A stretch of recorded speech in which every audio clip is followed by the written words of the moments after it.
So I'm watching this interview with Michael Scheuer at Berkeley University. And if you're not familiar, Michael Scheuer was the head of the outfit that was supposed to track down Osama bin Laden. I guess it was like the head of the Get Bin Laden campaign. So he writes this very interesting book, and he says that there was at least 10 times where they could have got bin Laden, and they were told by the higher-ups not to do so. And in one instance, it was because he was hiding in a mosque, and it would be politically incorrect. And this brings up the whole reason I'm making this video, is because Michael Scheuer talks about what a predicament the United States is in because we failed to take into consideration the power of religion in this war against Islamic terrorists. Well, that's he's correct. That's exactly probably the main reason that we're in this awkward position where we can't win the war, but we can extend it forever. Perhaps that might be the if you're not going to fight it as a religious war. Okay, now that's the big if. And so here's what I'm thinking. The Western elitists like Islam, and we notice. I mean, you look at how far they go to defend Islam. More so, I mean, every time there's another Islamic terror strike, they just increase the defense of Islam. Look at this guy, the Fort Hood massacre artist. They're still fooling around. They're not putting him on trial, and they don't know what to do. But you remember Time magazine came to his defense and said, is he a terrorist or was he terrorized? So you see that the odds are stacked against the Judeo-Christian civilization when it comes to what do we do about Islam, because the news media is on the side of Islam. The government is on the side of Islam. And so, of course, Islamists are on the side of Islam, and most Muslims are. The ones that aren't, I wouldn't consider them true Muslims. You can't be against the Islamization of the world and call yourself a Muslim. That's inconsistent with the teachings of the false prophet Muhammad. So you got to take this into consideration. Now, the thing that really kind of bothered me about Michael Scheuer's interview is that he, towards the end of the interview, he seemed almost gleeful. And now, he might just be excessively cynical, but he seemed almost happy about the fact that we've taken on an enemy that we're afraid to define, and because of this, it's impossible for us to win. And he says if we get hit again, there's another something to the degree of 9/11 or close to it, then we're not going to know what to do, because what we've been doing, what we thought we should do, isn't working. And he's saying right now, the way it's shaping up, the Islamists see themselves as having a victorious history. They drove the Russians couldn't defeat them, one of the world's superpowers, and now they're about to wear out another superpower. And it's all because they know how to hide behind religion, and especially in the case of fighting the West. I'm not sure how they defeated the Russians. I guess because we were helping them, I suppose. But they see that as them themselves defeating Russia, and now they see that they're poised to wear out America.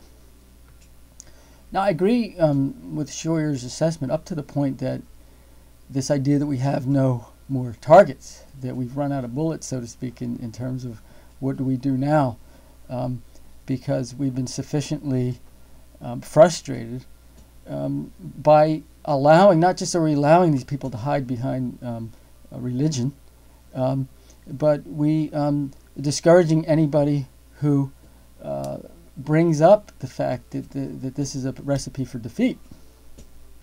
There's absolutely nothing wrong with having a religious war. Where the hell did this come from? I don't know where this idea comes from. Where do people get these stupid ideas? And they just drill them in everybody's head. We got a society that everybody's, oh, can't offend somebody's religion. Well, you know what? You can, and that's what that's what I like about Geert Wilders so much. Is here's a guy. Now he's going after. He's doing the right thing. He's got this thing now. They're going to fine Muslims if they want to wear a head covering. It's going to cost them $1,000 a year. See, that's the kind of thing that we should be doing. America should be poised to take that kind of stance right up front. And the reason I say that is because those of us with, I guess, you know, I don't know if you have to have over 200 IQ, but it's obvious to us that you're not going to be able to defeat Islam if you don't fight Islam. And the idea, you know, Islam is supposed to take over the world. Now you got the super brains in the White House saying that America is not and will never be at war with Islam. Well, you might as well just say go on in front of the world and say America is not or never will be able to prevent an Islamic takeover of the United States, because that's really what he's saying. I mean, that's basically, and I don't think he would. I think he would like that. And the thing is, the problem, most of the people in the government would like that now because they realize that Islam is a very useful tool for that long-held dream of defeating the Judeo-Christian civilization. And that's what, you know, that's the whole purpose for our universities and our school system is to poison people's minds against the Judeo-Christian civilization. And if the Judeo-Christian civilization wants to defend itself, you know, we're the haters, we're the phobes.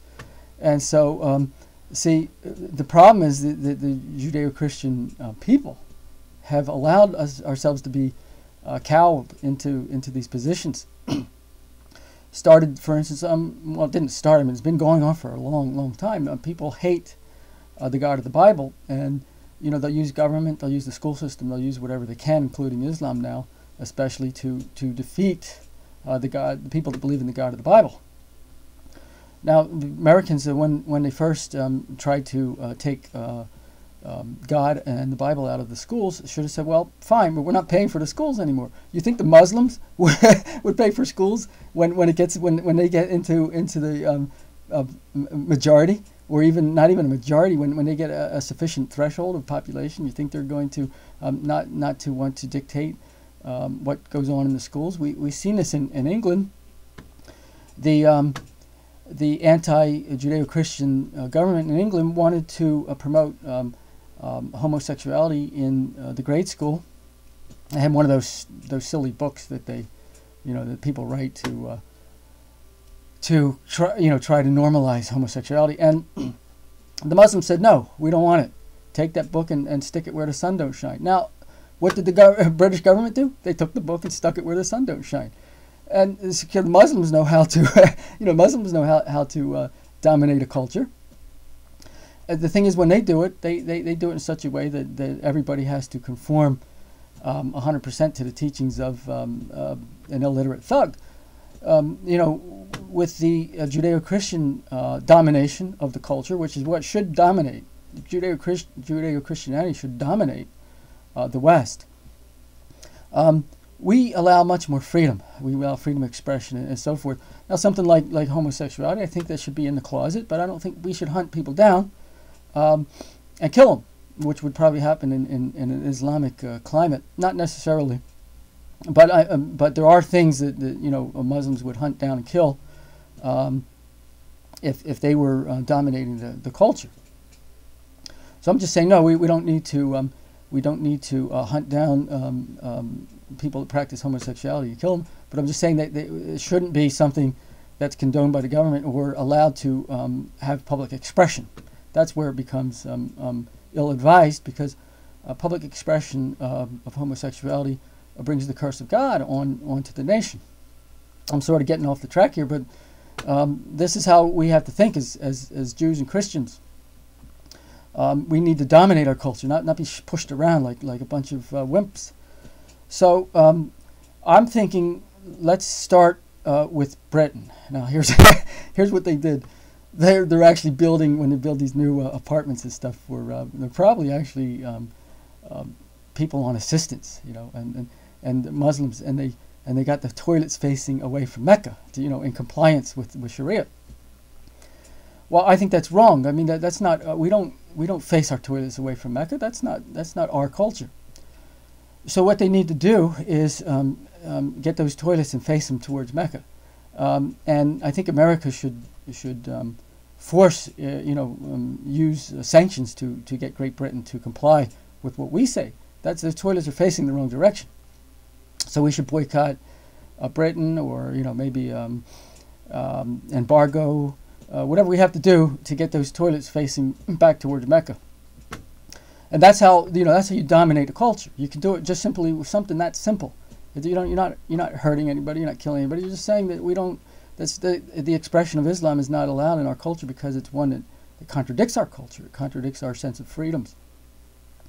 So what you do is you take little steps like that to discourage it. And there's I personally would like to see Islam wiped off the face of the earth, for the sake of all the poor people that are under those civilizations. All the women and children and so forth that are being abused by Islam. Islam is an abusive religion. Now, perhaps if the West started to stand up, like Geert Wilders is doing, the Muslims would probably tone down the religion. It's possible that there could be a reformation, but I don't hold that out as the first hope. But I certainly think that it's not going to happen if there's not some compulsive reasons for them to do so.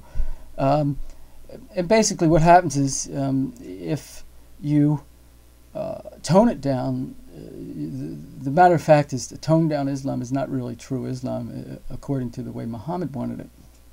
Because Muhammad wanted, to dominate the world.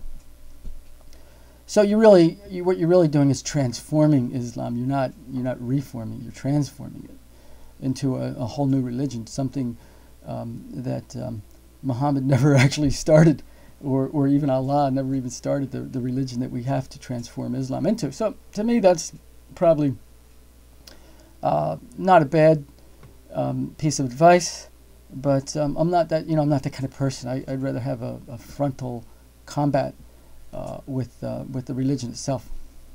That's just my advice. But we're not just fighting Islam. We're fighting the media that loves Islam, the Western governments that love Islam. We have three sets of enemies, and this is, borrowing this from Dennis Prager. You have these three major forces that are trying to dominate the world culture: Islam, Judeo-Christianity, and I think he says liberalism is the other one. But I don't know if that's. I would say anti-Judeo-Christianity instead of maybe liberalism. And anti-Judeo-Christianity could be anything from atheists to big business, just anybody who finds Judeo-Christianity to be offensive. I don't know really. I guess you could say liberal, but I don't think there's got to be some other term for it. I don't know what. Elitist, globalist, maybe. I don't know. So at any rate, that's my little screed on Michael Scheuer.